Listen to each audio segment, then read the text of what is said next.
Here's chapter 756 of the Labour government using a sledgehammer to crack a couple of walnuts. Angela Rayner is outlining her anti-landlord erotic dream of condemning an entire industry. The year is 2025, and the private landlord is public enemy number one. Calls to ban property investors entirely are no longer a fringe idea, they are echoing through Parliament. Rents are soaring, evictions feel brutal, and a whole generation is being locked out of homeownership. Landlords are blamed for all of it. But for those who own just one or two rental homes, it feels like they are being intentionally driven out, that they're the scapegoats for a crisis they didn't create. So, let's cut through the noise. Is a total ban on private landlords an unthinkable fantasy, or is it an inevitable, terrifying reality? And what would happen to the housing market if they simply vanished overnight? Before we dig into the main arguments, you need to know this is a rapidly evolving, politically charged market. Tax laws are changing, regulations are tightening, and what worked yesterday will get you burned tomorrow. If you want to stay ahead of the regulations, the tax traps, and the hostile climate, hit that subscribe button now. We'll keep you sharp, informed, and profitable so you never get caught off guard by the next big housing shock. The raw numbers are one thing, but the visceral, emotional weight of the hatred stems from one inescapable feeling: the system is rigged. To a renter, they're going to work at a job they hate, only to hand over a massive chunk of their wages every month so that their landlord can buy a house and build intergenerational wealth. The renter feels like they're paying the landlord's mortgage, paying the landlord's future, while having nothing to show for their own sacrifice. That's the emotional tax. It's the feeling of working for someone else's assets, not your own security. And the first complaint you always hear is simple: landlords don't create housing, they just buy it, snatching stock away from first-time buyers. On the surface, that's true. Small-scale investors rarely build new homes. It looks like a zero-sum game. But the reality is far more complex. Developers only build as much as the market can absorb. According to the government's own Letwin review in 2018, a healthy mix, not just home ownership, but private and social rental, too, actually makes large-scale building more viable. If landlords weren't there to buy a certain percentage of those new builds, the developers would likely slow down and build even fewer properties overall. So, while it looks like landlords are taking supply, they actually enable the creation of new homes. The real issue is the feeling of being shut out, and that feeling is what's driving the hostility. This feeling keeps the pressure mounting. But that wasn't the whole story. If they're not causing a shortage of new homes, are landlords at least to blame for the rising prices? This is the second major accusation, that they're making homeownership unaffordable for everyone else by driving up competition. And yes, a Bank of England study did find that demand from the buy-to-let market contributed to rising prices in the early 2000s. They estimated it could explain about 10% of the growth since the year 2000. Stop and think about that, 10%. That still leaves a staggering 90% of price increases to be accounted for by something else entirely. The real driver of price rises isn't the landlord, it's lending.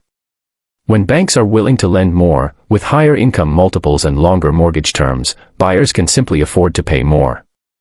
And sellers, naturally, will always take the highest price. What's more, the playing field has dramatically shifted.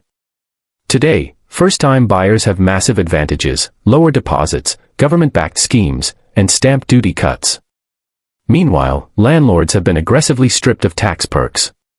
Compared to a first-time buyer putting down a 5% deposit, a landlord must put down a whopping 25% deposit just to start. They pay thousands more in stamp duty and are then heavily taxed on the income. Across the UK, landlords own about 12% of homes. Even in London, where it's higher, it's about 30%. Is 12% enough to single-handedly crash the market or make houses unaffordable? If that 12% disappeared tonight, would prices magically reset to a level everyone could afford? Almost certainly not. The landlord has become the easy villain, but the root cause lies in central bank policy and the bank's willingness to lend. And what happened next would shock everyone. The third pillar of the anti-landlord argument is that the business is effortless profit. The common belief is that rent goes straight into a landlord's pocket, turning them into a passive millionaire. The reality for most is a grueling slog. That rent money doesn't just clear, it has to cover massive expenses the tenant never sees: emergency maintenance, building insurance, annual safety checks, legal compliance, and the constant, crushing risk of void periods, months with zero income while the bills keep piling up. After all those costs are factored in, the typical profit margin for a small landlord can be shockingly low, sometimes clearing only about 2% of the property's value each year. That is often a lower margin than an average UK supermarket. The profit most people focus on is the capital growth, the long-term increase in the property's value.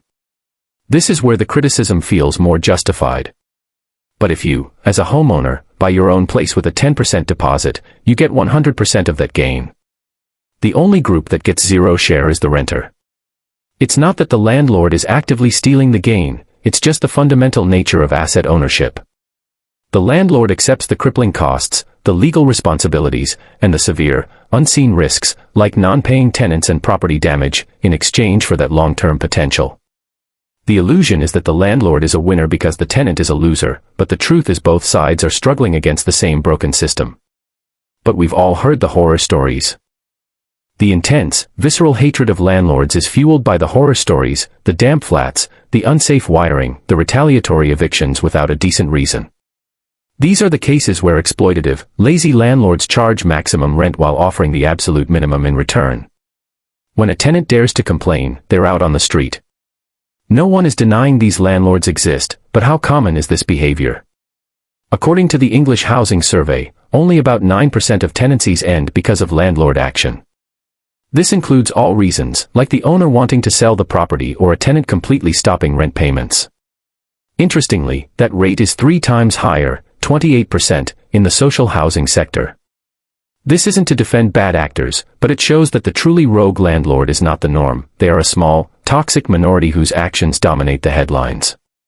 The deeper crisis isn't that a few bad people own homes, it's that the laws are not enforced. The nightmare landlords we constantly hear about are often repeat offenders who never face real consequences.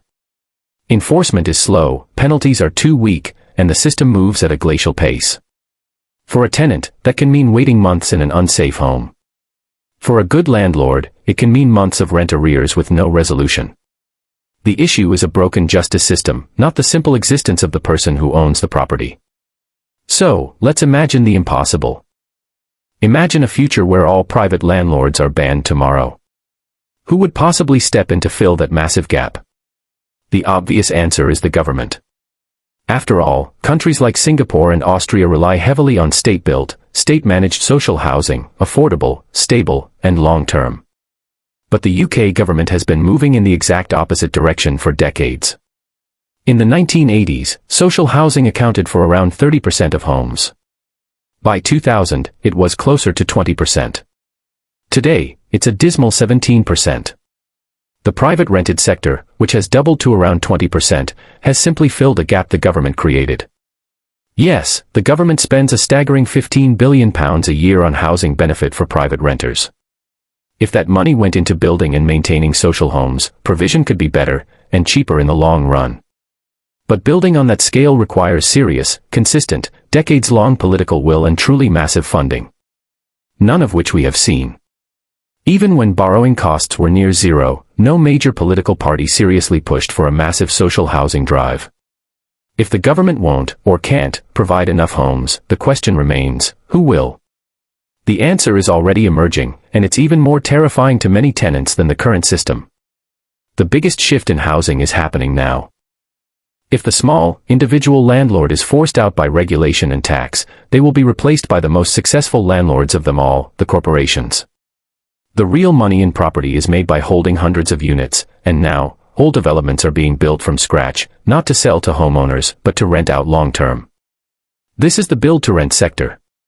The upside is clear. These corporations plan to hold the properties for decades, so they have a massive incentive to build well, maintain professionally, and offer consistent service. Many offer on-site staff, gyms, and communal spaces, a huge upgrade from dealing with a single, amateur private owner. For some tenants, this professionalization is a relief. However, corporations are not charities. Their ultimate responsibility is to shareholders, not tenants. While they bring professional management, they also bring the immense risk of monopoly pricing power. When too much housing influence ends up in too few, massive corporate hands, the personal, human story suddenly stops being about housing and starts being a dark story about politics and the unchecked power of money. And this is where the entire debate hits an uncomfortable, devastating truth. This is the undeniable reason a ban will never happen. The reason a complete ban on private landlords is a political fantasy isn't about economics, it's about power. It just so happens that the very people writing the rules are often landlords themselves. Take the Labour Party, for example, who talks aggressively about standing up for renters. But in reality, Labour now has more landlord MPs than the Conservatives, 44 compared to 28. The names are shocking. Rachel Reeves, the Shadow Chancellor, and her husband reportedly earn around £74,000 a year in rental income. A former Minister for Homelessness, Rishara Ali, recently resigned after hiking the rent on her London property by £700 a month. Across all parties, approximately 83 MPs earn at least £10,000 a year from rental properties, combining for an astonishing £830,000 in income. With that kind of overwhelming, vested interest, the idea of a government voting to abolish an asset class that is making them personally wealthy simply doesn't stack up. The political will required to ban landlords is non-existent because the politicians are the landlords. This reality is the true anchor on any meaningful, radical change. So, what is the answer? There's no easy fix because the problem isn't landlords versus no landlords. The issue is a system that fails everyone. 1. Weak enforcement. Laws exist to protect tenants, but the justice system moves too slowly, allowing rogue offenders to operate with impunity. 2. Uneven professionalism. Too many accidental landlords are inexperienced, cut corners, or simply don't know the rules, leading to bad tenant experiences. 3. Lack of supply. This is the biggest driver of all. The UK's population has grown by over 4.2 million people since 2015, but the number of rental homes is roughly the same. With demand exploding and supply stagnant, rents were always going to climb, no matter who owns the property. The answer isn't to scrap one type of landlord and hope the others pick up the slack. Tenants need choice. Social housing provides security. Build to rent offers professionalism. Private landlords offer flexibility. The problem right now is not that landlords exist, it's that demand has been starved of options. The path forward is simple: build more homes, enforce the existing laws, and flood the market with options so tenants can walk away from bad actors and reward the good. If you've been thinking about investing in property, you can breathe a sigh of relief as a total landlord ban is not on the cards. But you're not out of the woods, either. Tighter regulations, rising costs, and growing hostility mean that being a landlord is harder than ever. Which raises the bigger, more pressing question: is it still worth the risk, the tax, and the hassle?